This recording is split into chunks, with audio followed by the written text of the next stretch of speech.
Shalom, senang sekali karena pada saat ini kembali saya bisa menyapa Anda semuanya dimanapun Anda berada. Secara khusus ketika kali ini kita akan melanjutkan pembahasan kita tentang materi pengantar kitab-kitab perjanjian baru, di mana sebelumnya kita sudah membahas secara khusus tentang konteks penulisan secara umum, karena nanti ketika kita akan membahas tentang penulisan secara per kitab itu di dalam pertemuan selanjutnya.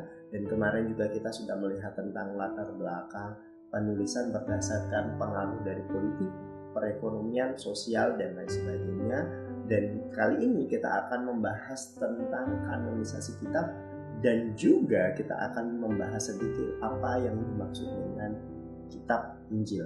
Oleh sebab itu, ketika kita berbicara tentang yang namanya kanonisasi, maka sangat penting kita untuk memahami dari etimologinya, di mana kata kanon itu di dalam bahasa Yunani yang berasal dari kata kane dalam bahasa Ibrani atau kanu dalam bahasa Babilonia, yang diambil dari sebuah pengertian batang gelagah, di mana pada masa itu batang gelagah menjadi gambaran sebuah bahan tradisional yang dipakai untuk pembuatan atau pembangunan bangunan pada masa itu, dimana karena ada tekstur kuat sehingga itu biasanya dipakai untuk pagar dan lain sebagainya, sehingga di dalam perkembangannya kata ini diartikan sebagai tongkat pengukur yang akhirnya biasa dipakai oleh tukang-tukang batu atau tukang kayu. Kenapa demikian? Karena kalau kita melihat masa kanonisasi sebelumnya, kita akan temukan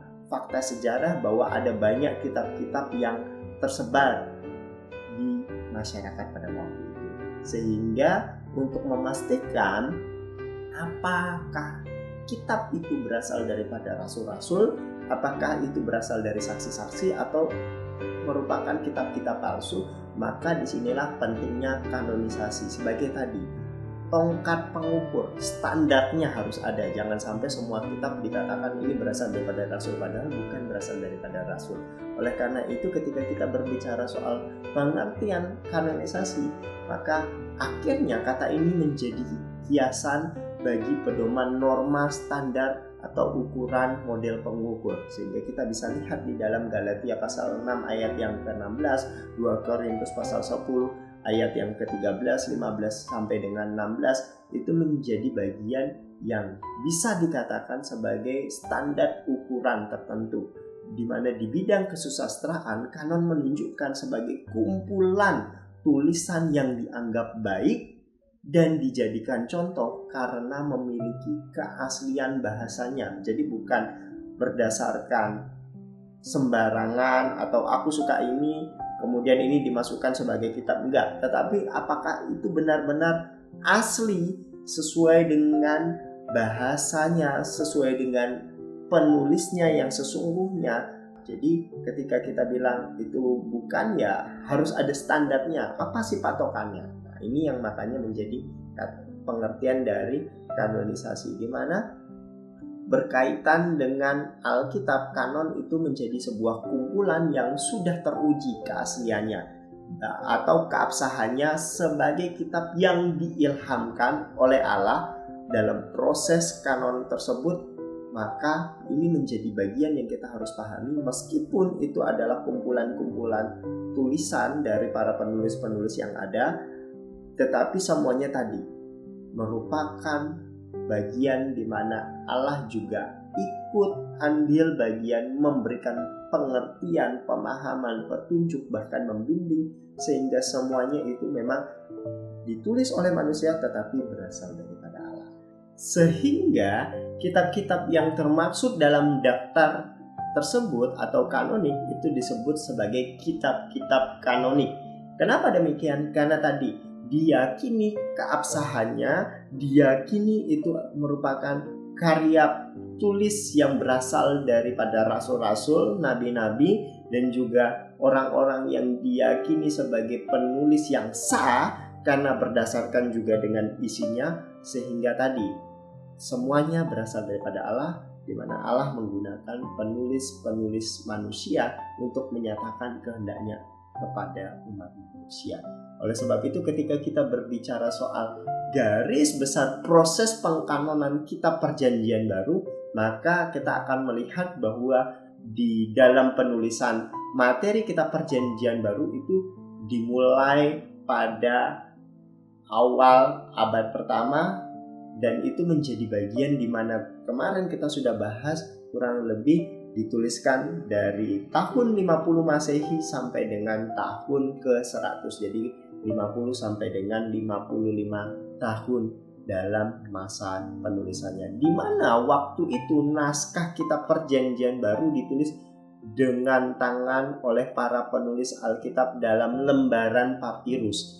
Selama seabad materi Perjanjian Baru itu beredar di lingkungan gereja, di mana tahun 100 sampai dengan tahun 200 Masehi itu penyebaran begitu luar biasa untuk bagian juga pemberitaan Injil yang dikerjakan, di mana naskah-naskah Perjanjian Baru mulai diperbanyak dengan cara disalin oleh para pengikut Tuhan Yesus. Namun pada waktu itu orang-orang percaya juga menghadapi banyak persoalan. Salah satunya adalah penindasan yang dikerjakan oleh tentara Romawi, sehingga banyak naskah-naskah yang waktu itu disalin, tapi juga ada banyak sekali naskah-naskah yang dimusnahkan. Sehingga tidak juga kita pungkiri ada guru-guru palsu di kalangan orang-orang percaya yang mengajarkan ajaran-ajaran sesat. Jadi ada penyalinan-penyalinan kitab yang dikerjakan, tetapi juga ada kondisi di mana ada tantangan, ada persoalan, ada hambatan, sehingga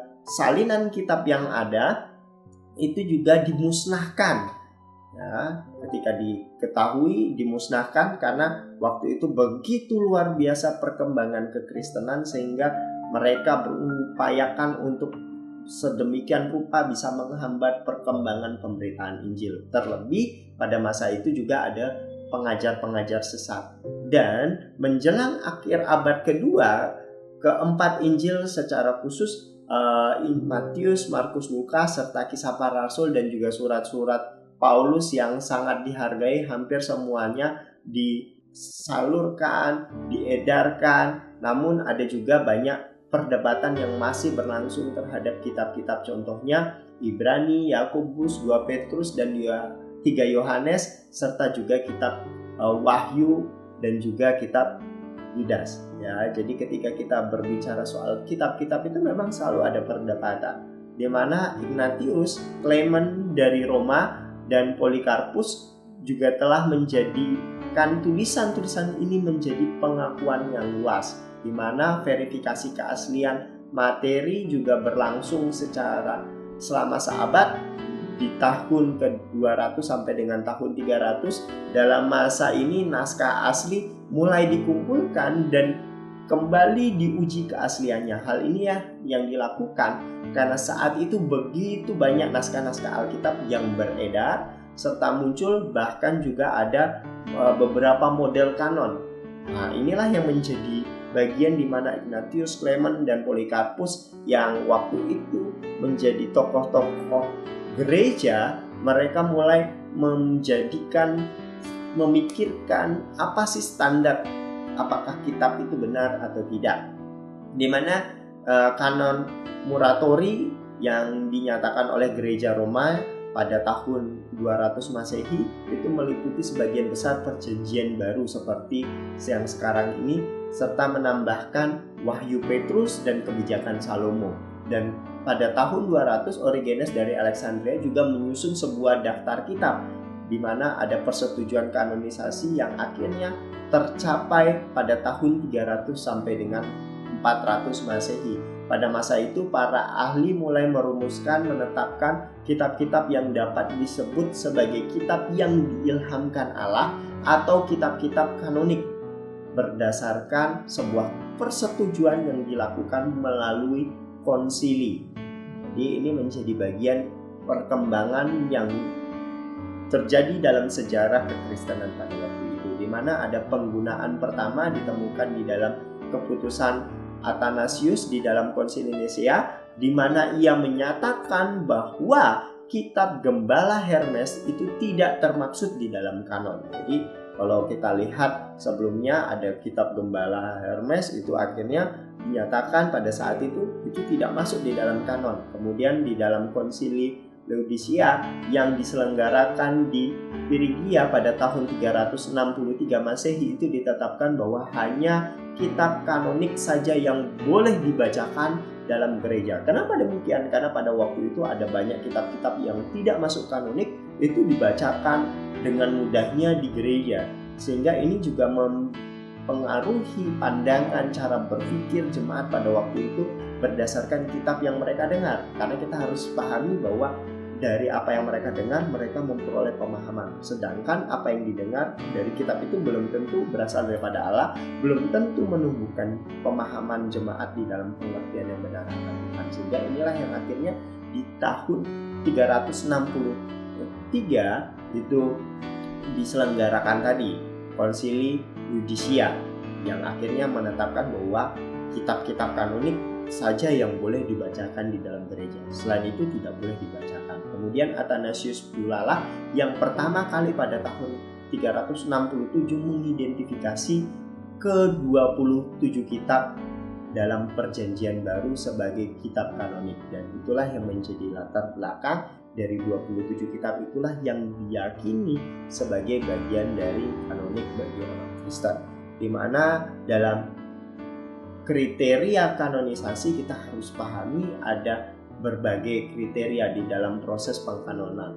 Ada dua kriteria secara besar atau secara umum, di mana yang pertama pertimbangan dari segi internal secara umum, di mana kanonisasi kitab Perjanjian Baru itu didasarkan pada pertimbangan yang pertama harus kata-kata Tuhan Yesus yang mereferensikan kemungkinan otoritas, ya. Jadi kata-kata Tuhan Yesus itu menjadi bagian yang penting di dalam pertumbuhan iman orang percaya. Karena tadi dalam kitab Perjanjian Baru Yesus sebagai otoritas tertinggi.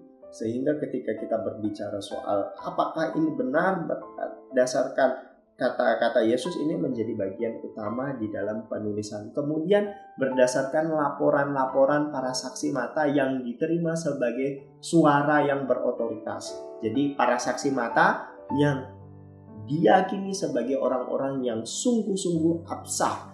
Jadi bukan sekedar mengaku tapi tidak tahu menau. Disinilah makanya pentingnya tadi saksi mata yang sungguh-sungguh hadir, memahami, diajar, dan tadi bukan sekedar mengaku tahu, ya. Kemudian dari sini kita juga melihat ada secara pelayanan kisah para rasul yang ada, di mana para rasul dari surat-surat diterima dari Yesus dan dikonfirmasi berdasarkan pekerjaan Roh Kudus, seperti yang dinyatakan di dalam Yohanes pasal yang ke-16 ayat yang ke-13 sampai dengan 14, kisah para rasul pasal 2 ayat yang ke-4. Juga di keakuratan surat-surat antar gereja bertetangga. Jadi kenapa dari sini kita melihat ada pentingnya sejarah gereja yang meyakini ini benar-benar tulisan dari para rasul-rasul, ini tulisan dari saksi mata yang sungguh-sungguh. Karena tadi pentingnya ada pertukaran surat. Karena nanti ketika ada pertukaran surat antar gereja tetangga, ketika ada perbedaan, nah dicari kenapa kok ini bisa berbeda, kenapa ini berkata A, ini berkata B.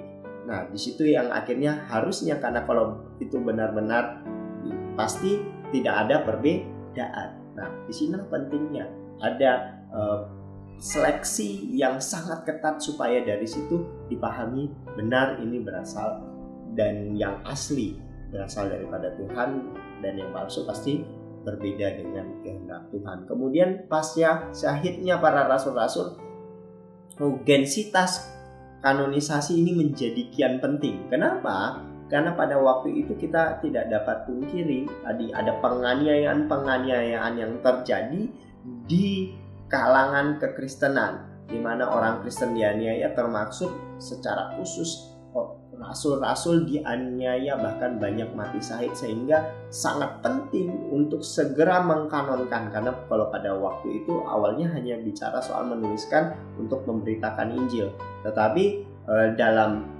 kondisi yang mendesak, akhirnya para tokoh-tokoh gereja semakin giat untuk memikirkan ini harus segera dikelompokkan sehingga jangan sampai ada penyebaran-penyebaran yang menyimpang, ada kitab-kitab yang lain yang dimasukkan, dan inilah yang akhirnya dilihat sebagai urgensitas kanonisasi menjadi kian penting tadi ya, dengan munculnya sejumlah deretan tulisan-tulisan tambahan di lingkungan gereja, karena jangan sampai nanti pemahaman jemaat terpengaruh oleh pengajaran yang sesat dari tulisan-tulisan yang tidak diketahui asal-muasalnya.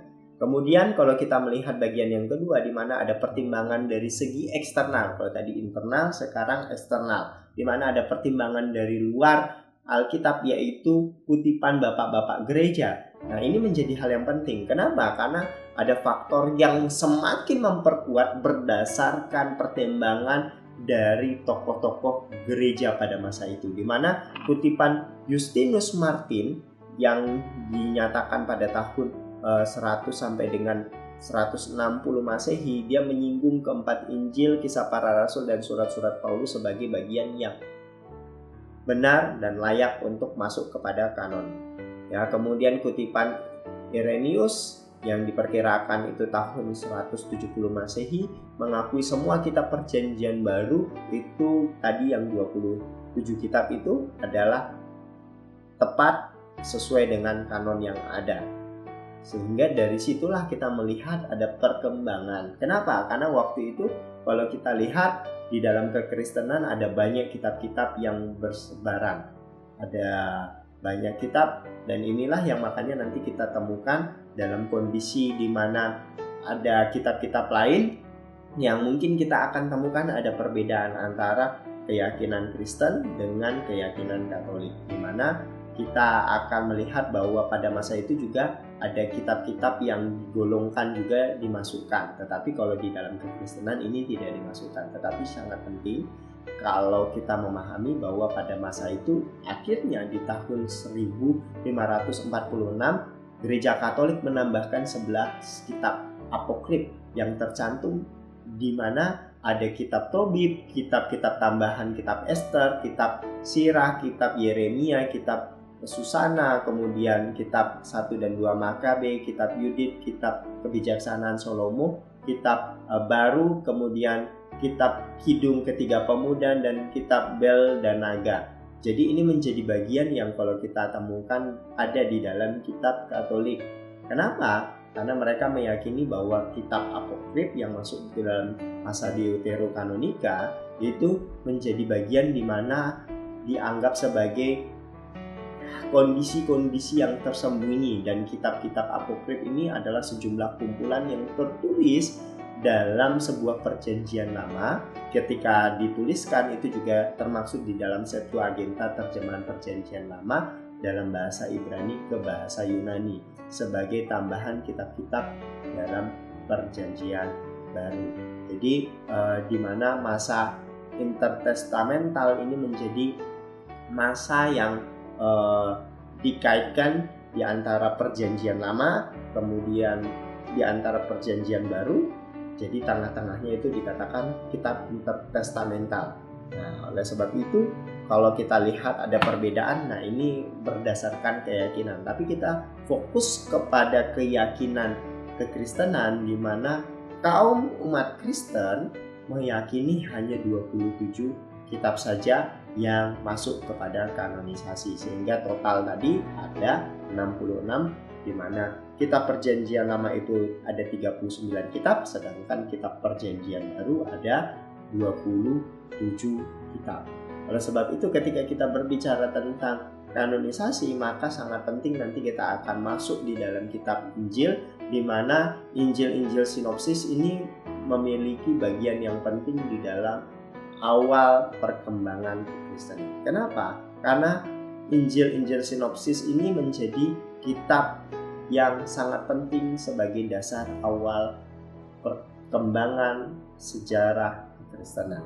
Di mana ketika kita katakan Injil sinopsis itu artinya ketiga kitab pada permulaan perjanjian baru, di mana disebut sebagai Injil sinopsis Karena ketiga kitab ini berkaitan dengan kehidupan Yesus yang terdapat kesamaan pandangan, di mana Injil merupakan istilah yang diambil dari bahasa Arab yang juga akhirnya diterjemahkan di dalam bahasa Indonesia, sebenarnya merupakan terjemahan dari bahasa Yunani yang dikatakan euangelion, yang sementara kata sinopsis itu berarti kesamaan bentuk, susunan, dan isinya, di mana Injil yang termaksud dalam Injil sinopsis adalah Matius, Markus, Lukas, ya. Jadi hanya Matius, Markus, Lukas.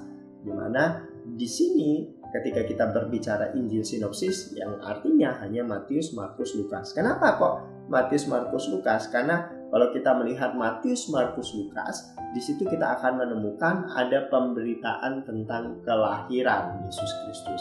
Sedangkan Yohanes tidak ada tentang kelahiran, fokus kepada kisah kehidupan, kematian, dan kebangkitan. Sehingga tadi kesamaan antara Matius, Markus, Lukas, ada pembahasan tentang kelahiran, inilah yang menjadi bagian tentang kabar baik yang dinyatakan. Sehingga tadi Injil ada Matius, Markus, Lukas, Yohanes, tetapi fokus kepada sinopsis, maka hanya Matius, Markus, dan Lukas. Meskipun ketiganya itu menjadi bagian Injil sinopsis, maka kita harus juga meyakini bahwa Yohanes juga menjadi bagian yang sama, yang semuanya akan memperlengkapi berdasarkan konteks pembahasannya tentang Yesus Kristus.